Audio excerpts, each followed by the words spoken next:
Nowhere but nowhere do you find better wrestling, more thrilling, provocative wrestling with greater names than in Memorial Auditorium in Buffalo. They trade drop kicks. Gagne, with a knee to the throat, climbs aboard. Moscato counts, and then Gagne is flipped out. Schmidt weighs 240. At least he lists at 240, but most people think he goes about 265 or 270. Tremendous physical shape.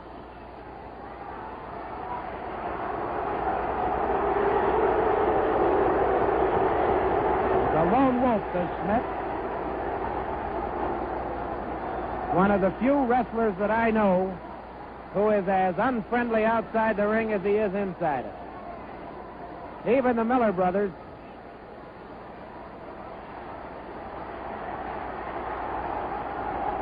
unless you happen to rile them up, of course, are sometimes, not always, but sometimes pleasant. This Schmidt never is. And in the ring, well, words cannot adequately do him justice.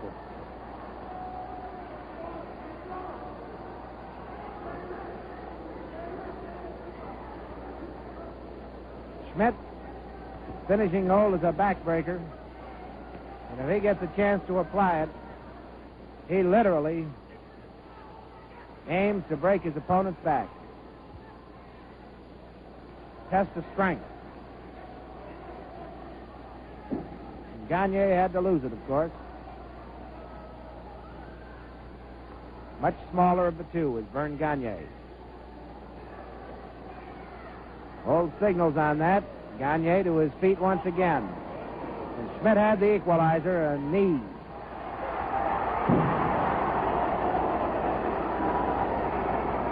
You saw it. The slam.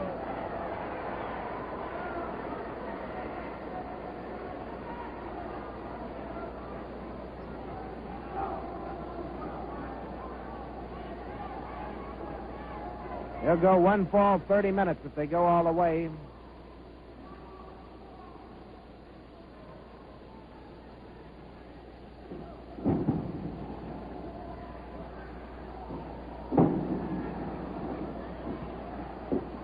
Arm lock and roll, one of Gagne's favorites. Well, he trumped with those size 11s on Mr. Hans Schmidt's very tender ears. The crowd loved it.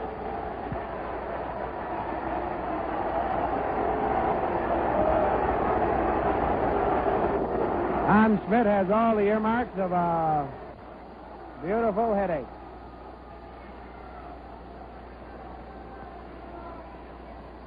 A thing like this only enrages the madman. And in all probability, Verne Gagne will pay a heavy penalty.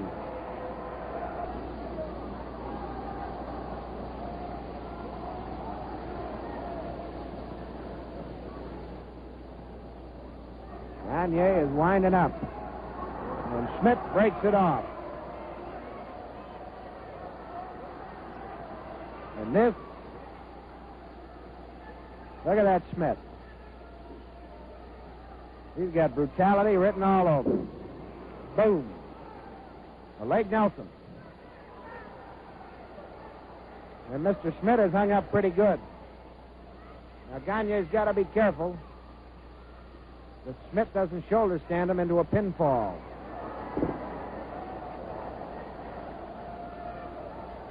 Gagne had the answer. Schmidt is outside the lower strand. Joe Moscato's going to have to break it up.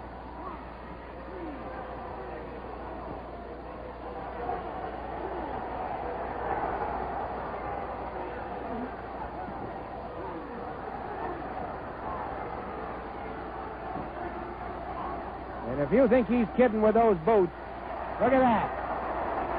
Moscato and Schmidt. Schmidt is tough, but not that tough. And he'll walk right into it.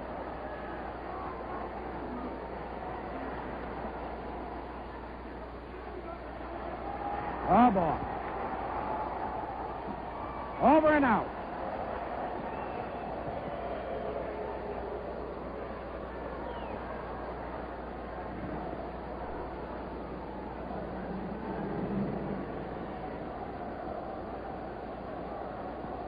Mr. Gagne applying that famous revolving arm twist. And Schmidt knew one way to break it. That was head for the tall timbers. He did.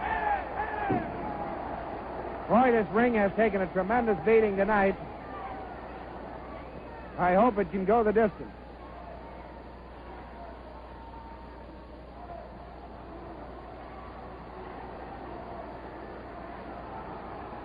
Bruiser athletes, of course, tried to splinter the ring steps into kindling wood and succeeded.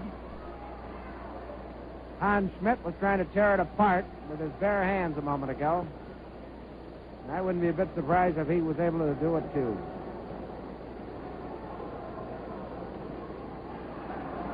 Oh, boy.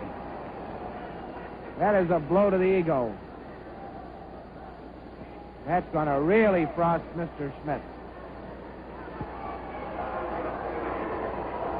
Real lovable character. Coming up next, Verne Gagne tries to wrap things up against Hans Schmidt. What they thought of Hans Schmidt, I doubt you'd get one printable answer.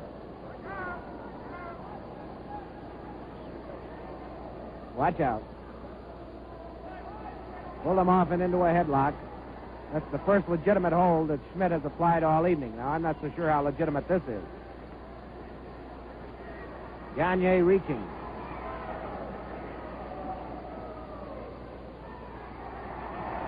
Moscato said, "Did you use the hair?" Schmidt said, "No, I don't know what Joe expected him to answer."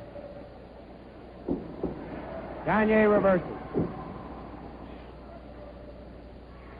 Now they're trading holds. Head scissors by Gagne.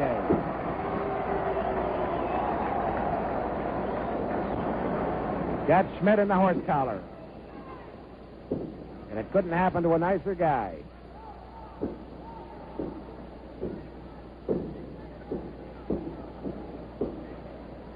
Schmidt trying to snap out of it.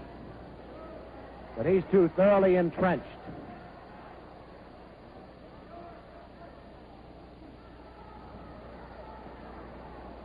Gagne with the flat of his hand to Mr. Schmidt's whiskers.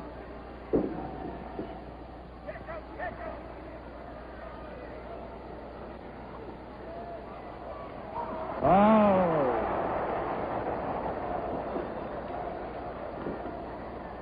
Mr. Schmidt's ears will ring for a week. He'll have a headache for 2.